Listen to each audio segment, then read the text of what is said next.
So let's do a problem involving forces and Newton's second law. So let's look at this problem where we have Macie, who's pulling a 40 kilogram trunk, by a strap, and it's angled at 32 degrees from the horizontal. And she pulls with a force of 42 newtons, and there's a 31 newton rolling friction force acting on the truck. What is the trunk's acceleration? Now, the way it's written, it sounds more complicated than it really is. Let's just draw ourselves a picture, as always, to get an idea of what's actually going on. So, first let's draw one of these force identification diagrams on our dynamics worksheets. So, here's my artistic interpretation of the trunk, and it's being pulled by a strap in some direction like that, and it's touching the ground. So let's draw a circle around the object of interest, namely the trunk, and identify all of the contact forces acting on this. Well, there's some tension, let's call that T, and that's acting at some angle from the horizontal. Namely, we're told 32 degrees, let me just call that theta for now. We know that there is some contact forces, where the trunk touches the ground, namely a normal force. And then there's some rolling friction. So let's just call that F sub r, sub little r here. And that's all the contact forces we have, but we still have a long-range force, namely we have the weight force W, which is kind of floating around as well. On our force identification diagram, let's also draw in the direction of the acceleration that we expect. And so far, it looks like we expect the acceleration to be to the right, because it's being pulled to the right. So we expect this to be accelerating that direction. Okay, so there's our force identification diagram. Let's go from this to a free body diagram. So for our free body diagram, we draw horizontal and vertical axes, and draw the trunk as a dot in the middle. And then we draw in the forces that we have. Well, so the one that I like to start with, as always, is weight, because I always know that points down. And in this case, the surface is horizontal, so there's a normal force straight up. So there. Now there's a rolling friction force, and the rolling friction force is just kind of slowing down the trunk. It's slowing it down as if there were more than it would be if there wasn't any friction. And so there's some rolling friction opposite the direction of motion. And then there's a tension force pulling at some angle from the horizontal theta, like that. Now before we go too much further, I've drawn this free body diagram, but I notice already I have a triangle, and so it's helpful to redraw this triangle that the tension force makes with the x-axis. And now I'm going to draw it actually as a triangle, so the hypotenuse is going to be the magnitude of the vector t. And then the other legs are the horizontal and the vertical legs, with the right angle there. So this angle is theta there. And then I'll call this one down here tx, and then that one ty. Okay, so I've drawn my pictures, and I've labeled everything so far. So let me list the things I know and that I don't know. I'm told at the end of the day, or told from the beginning rather, that the mass is 40 kilograms. I know the angle is 32 degrees.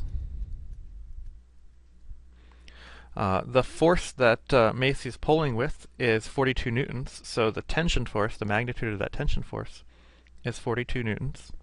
And the friction force is, the magnitude of the friction force is 31 newtons. So we don't really need to know anything about how to compute rolling friction. We don't need coefficients of rolling friction, nothing like that. We're told what the actual size of the rolling friction is, and so we don't need to know anything about it from this point. We just need to know it's a friction force pointing opposite the direction of motion. What are we trying to find? Well, we're trying to find the acceleration. Namely, well, the acceleration is acceleration in the x direction and acceleration in the y direction. So that's what we're trying to find. Okay, so we have our setup, Now the next thing we do after our setup is when we solve the problem, we write down the sum of the forces in the x direction and the sum of the forces in the y direction. So let's do that for the x direction first. So in the x direction, I have, in the positive x direction, well, I have some tension force pointing in the x direction. It's the x component of the tension force. And then I also have the friction force pointing in the negative x direction. And then this is equal to mass times the acceleration in the x direction, which may or may not be 0 here. In the y direction, I have a normal force pointing up. I have weight pointing down. But I also have another force in the up direction. I have the tension in the y direction. And the sum of all these forces is equal to mass times acceleration in the y direction. Now, there's one thing we can already do just by considering the problem and considering how this is set up. Namely, we notice the acceleration should be to the right, namely strictly to the right, horizontal. So the acceleration in the y direction should be 0. No acceleration in y direction. Now, the problem doesn't tell us that, per se, but we certainly expect that to be true.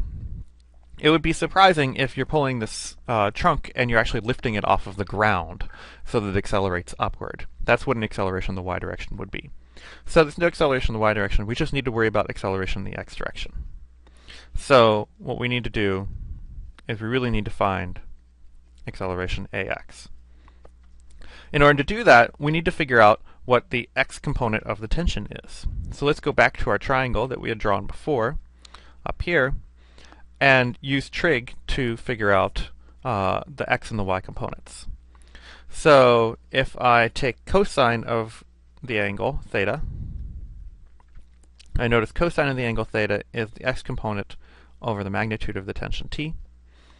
So that says that the x component of the tension is T cosine of the angle theta.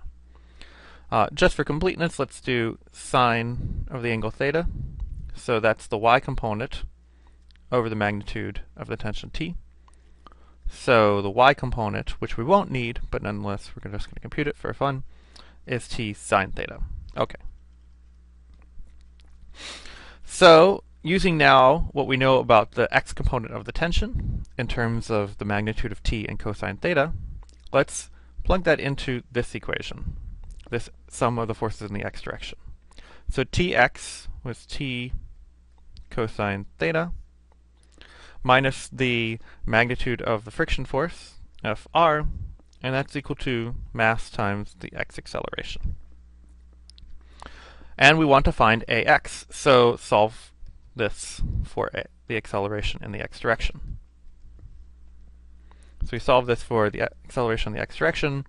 We find the acceleration in the x direction is T cosine theta minus the force of rolling friction over the mass, that's the 40 kilograms. And we put in all the numbers, and to two significant figures, we should get 0.12 meters per second squared. And we can quickly assess this answer. Just check it to make sure we did everything right. Well, one thing is that the acceleration is positive, which matches with what we drew above. The acceleration should indeed be a positive value to the right because we're pulling it to the right. The magnitude is a little harder to check to see if it's reasonable because we're not really used to evaluating accelerations for rolling chunks. But at least it's not 100 meters per second squared, which would be obviously wrong. Okay, so there we go.